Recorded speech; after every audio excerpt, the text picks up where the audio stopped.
Hi, I'm John Kirkpatrick with Cuisine at Home. I'm the test kitchen manager at Cuisine at Home, and I'm here to demonstrate today how to do our caramel apples. So we'll get started first by explaining what we have. We've got Granny Smiths. A lot of people, you can choose what kind of apple you'd like, whether it's tart or sweet, but tart usually contrasts really well with the caramel. These apples have been washed in a mixture of warm water and vinegar and then scrubbed a little bit. Now we've removed the polish, the wax, so that the caramel will adhere to the apple better. We'll start by inserting sticks about halfway through the apple.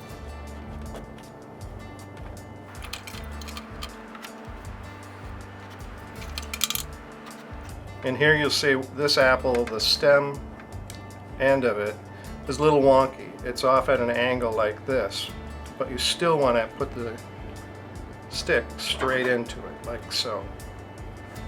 Now we're going to move on to the caramel itself. Take a nice clean saucepan, good depth to it, and we're going to combine all of these ingredients. Sugar, butter, heavy cream. That explains the richness of this.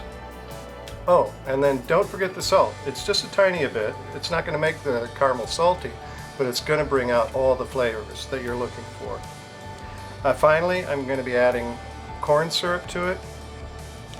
And corn syrup is what we call an invert sugar.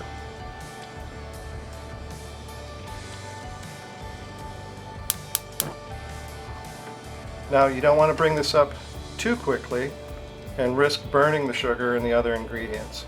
What we're going to be doing is looking for a certain range of temperatures on a candy thermometer. This candy thermometer actually has settings for each of the different hardnesses of caramel as it comes up. Now we'll just wait for this to come to a boil and we'll get to the next part. As you can see, it's boiling pretty fiercely right now, and that's something you really want to be careful about with caramel or cooking sugar at all. We're at about 220 degrees, and that's only taken a few minutes to get there.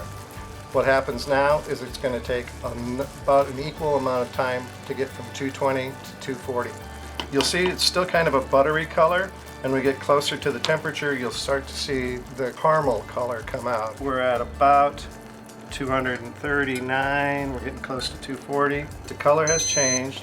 We're getting a little bit more dark and caramely here. We're going to turn this off now because we want it to stabilize at this temperature. Give it a kind of a stir to incorporate all the caramel from the sides and bottom. And as it cools down, it'll get a deeper, richer caramel color. The caramel won't stick to the apples if it's too hot still. So we're going to do a few things to mitigate it. One is to add another quarter cup of cream, then a teaspoon of vanilla just for good flavor. That will have it boil up a little bit fiercely at those temperatures. If you want a richer or deeper color with your caramel, you can use brown sugar or a mixture of brown sugar and white sugar.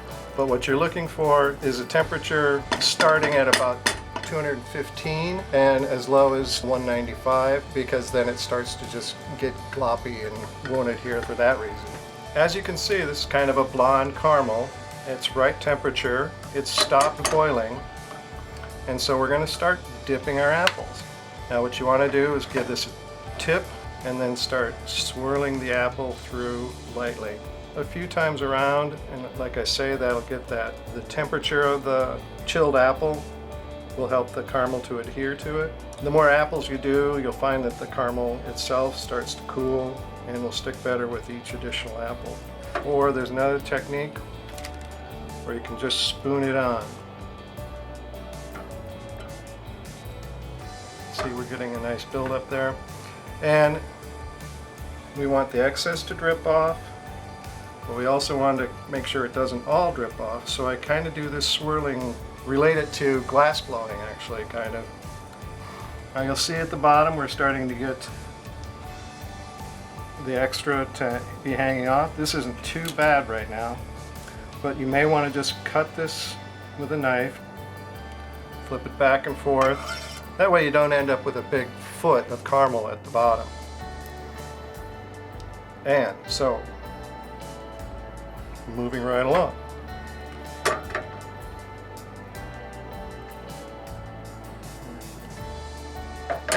Same kind of deal, and I can already see that it's cooled considerably since that first apple.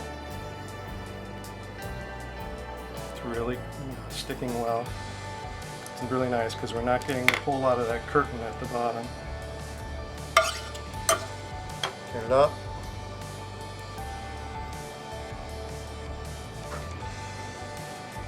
One of the things you'll see here is that when it's ready to kind of be put over to the side, the caramel will go from a shiny part to a little bit more matte finish to it. Don't worry, it'll return to that shininess as it cools, but that's a good indication that you're done playing with it. Now, if you're decorating with something like peanuts, you'll want to do that while the caramel is still setting. And then you want to just cup this with your hand. Don't do it over the caramel because you'll start to get the nuts goofing up the caramel in the beginning. Now, you may notice when you get to some of the apples that have been done previously that they've developed this foot on them. And some people will just fold that back up in there before they start putting the peanuts on. Now, you'll want to let these chill if you're going to be adding, chocolate swirls and chocolate streaks to them. One thing I do want to talk about is using parchment paper to hold your apples. If you use wax paper, it'll just cause a nightmare.